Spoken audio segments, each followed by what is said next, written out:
Okay, welcome to Feels Like Home embroidery kit. We're going to get started with going over all the materials that come in your kit. So in your kit, you will have a 6-inch embroidery hoop. We'll go over how to use that later. You're going to have 2 layers of really light blue cotton linen fabric. Cotton linen fabric is great for embroidering on. It's up to you if you want to use both layers. I like to use both layers because it helps hold tension with your fabric as you are stitching, and that makes your stitches easier and better looking. So I like to use both layers, but if you only want to use one and save the other one, feel free to do that. And then you will have a piece of backing fabric that will likely, I am filming this a little bit early before I have supplies, but will likely be something like this speckled cotton that we're going to use for doing the back of the hoop. You will also have either one stick and stitch transfer of the pattern, or you'll have a printout with the pattern and a heat erasable pen for tracing, depending on which you picked. And I'll go over both methods of how to transfer with those. You're going to have all of the DMC full skeins of the colors that we need for this hoop, and the color reference is down here on the bottom tag. So right here you'll see the little numbers, and those are the colors that we'll be using. You'll have a piece of twine to back the hoop with.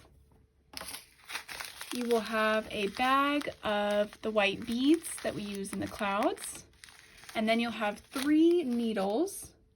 One is going to be a larger eyed needle like a chenille or a tapestry for when we're using all 6 strands. One is going to be a size 5 embroidery needle. This is the one we'll probably be using the most throughout the pattern. And then one I have right here.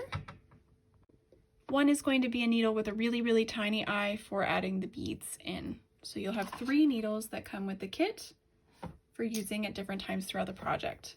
This is really everything that you need to do this project. The only things that don't come in the kit that I would recommend are a pair of embroidery scissors. These are really helpful, but if not, you can always just use a regular pair of scissors. And you will need some type of strong glue just for putting the twine on the back of the hoop. If you choose to back your hoop that way, you don't have to. But those are really the only 2 things that don't come in the kit that you would need to complete the full project. Scissors, strong glue, and then just regular scissors as well. All right, so now that we've gone over everything that comes in the kit, or all the materials that you might need if you're doing the pattern, we're going to begin with transferring the pattern, and I'm going to start with how to do the stick and stitch first. Okay, here's your embroidery hoop. You're going to start by unscrewing the screw at the top so that you can separate your 2 hoops. Lay your inner ring down, the interior ring, on a hard flat surface, and you're going to take both layers of your light blue fabric and you're just going to place them over the inner ring and get them about centered, like so. Take your outer ring and sandwich it around the inner ring so that you're sandwiching the fabric in between the 2 hoops. You're going to press it down nice and tight. Now, we don't want to have any wrinkles or looseness in our fabric. So what you're going to do is you're going to begin to tighten the screw at the top of the hoop, just about as tight as you can get it. You're also going to push up the sides a bit so that they are even with each other. This helps to tighten the fabric. And then you're going to work your way around by pulling the edges of the fabric all the way around the hoop to get out any little lines or wrinkles. I'm also going to push this back up as I work.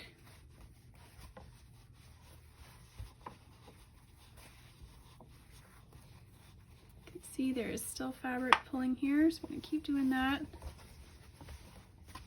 I'm going to tighten one more time at the top here.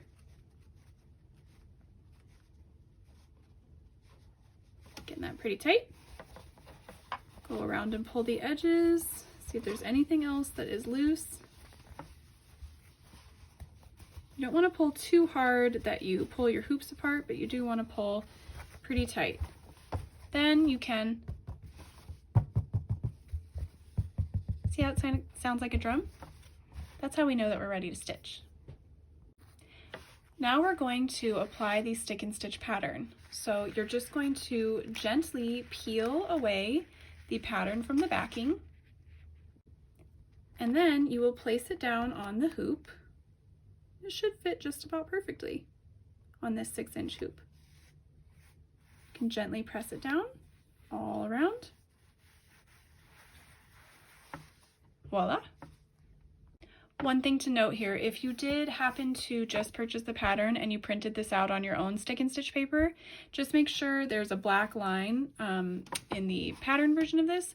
Cut on the inside of that line so that you don't have any black ink running around the edge, because in general we want to stitch over any ink that's on here to prevent it from bleeding, which it doesn't usually, but stitching over it helps prevent that anyways. Also, you can always print it at a lower like a gray scale so that it's not quite so dark. That really helps with stick and stitch paper as well. The last thing I like to do is cut away some of the excess fabric, leaving about 1 inch to 1.5 inches around each side. So mostly just these corners can get a little bit big. And the reason I like to do that is because as you're stitching, you might accidentally stitch through one of the corners. It's happened to me many times. So I like to cut it like this, leave about 1 inch on each side so we can still back it or pull it if we need to ever create more tension, and we're ready to stitch. All right. Save your backing fabric, we will use this later. Okay, if you chose to trace to transfer the pattern, I'm going to show you how to do that now. So to begin, we're going to grab just one of the 2 layers of our light blue fabric, and we're going to get that into the hoop. So I am hooping this up. I have placed the inner ring down on a hard flat surface, and I'm laying down just 1 layer of the fabric on top of that. And I am going to go ahead and get this nice and tight because I want it to be as tight as it will be when I stitch for me to trace the pattern on. So I'm tightening up the screw at the top, and I'm going to begin to pull all of the fabric here, and this will get rid of all these lines that you can currently see.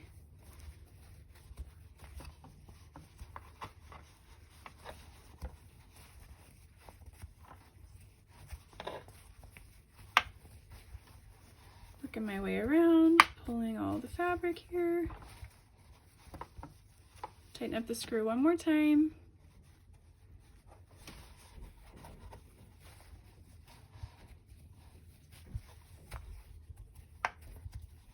You really want that fabric to be nice and tight. That is one of the biggest keys. Okay, let's trace. Okay, so what I have here is a light box. This is from Amazon. It was about, I think, $20–30. This is really, really great if you like to transfer your patterns, and I highly recommend you get one. You can also use the light from a window. You can even use the light from your phone to trace through a pattern. So I have the printout of the pattern at 100% scale, and I taped it down to the light box, turn the light box on, and I'm gonna go ahead and flip my hoop upside down like this, lay it over the pattern like so, and then I'm going to take my heat erasable pen. I like a Pilot Frixion. They're heat erasable, so any stray marks can be erased with a blow dryer or an iron. And we're just gonna begin to trace the pattern. So when you're tracing the pattern, especially on this cotton linen blend, it's just a little textured. So if you can think of it as coloring rather than long strokes, you're going to get a much nicer transfer. And you really want to take your time with tracing, because the better your transfer is, the better that your stitching will be. So you can see I'm kind of moving my pen back and forth to get a nice line here. And I'm really just going to take my time.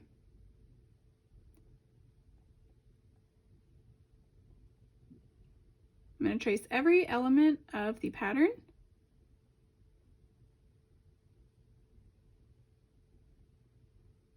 Just like so. And once I get those all traced, I will show you the next step of how to hoop this back up with your other layer of fabric. If you ever have any questions about transferring patterns with tracing or anything like that, just shoot me a message and I'm happy to try to help you out with that. Okay, I have my whole pattern traced. So I'm gonna go ahead and take it out now. And separate the hoop again. Lay that inner ring down on a hard flat surface. Grab your non-traced on, your other layer of light blue fabric. Lay that down first, and then you'll lay your traced on fabric on top. So you can kind of line these up. And I want to make sure that I get this in the right place again. So I'm kind of feeling around so that these creases line up with the inner hoop. Sometimes it's a little bit easier if you get it pretty much all the way there. Then once you place the outer hoop on, you'll be able to see if you have it in the right place. So I'm taking the outer hoop and I am going to place it down. Over here, this is a little bit crooked, so I'm going to just move this a little bit. Sometimes you might just have to try this a couple times until you get it placed how you want it.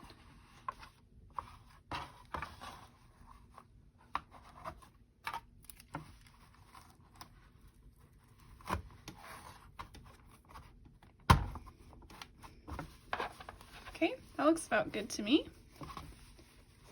So I will begin to tighten the screw up at the top again and pull the fabric all tight, tight, tight again.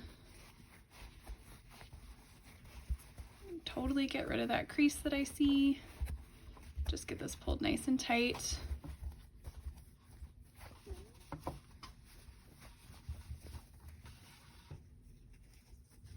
Sorry, didn't mean to take that away from you. It's a little bit off to the side here, but I might just redo that real fast just because I can tell that this is a little bit off, but honestly, it's pretty close. So once you feel like you have it placed, you can tap, tap, tap, do the drum test. Sounds pretty good. It's nice and tight. We're almost ready to stitch. Again, I'm just going to cut away some of this excess here so that I don't have too much fabric, being sure to leave 1 inch to 1.5 inches of excess fabric around the hoop for when we back it at the end. Don't want to cut it too close, but we don't want too much excess. All right, now we're ready to stitch.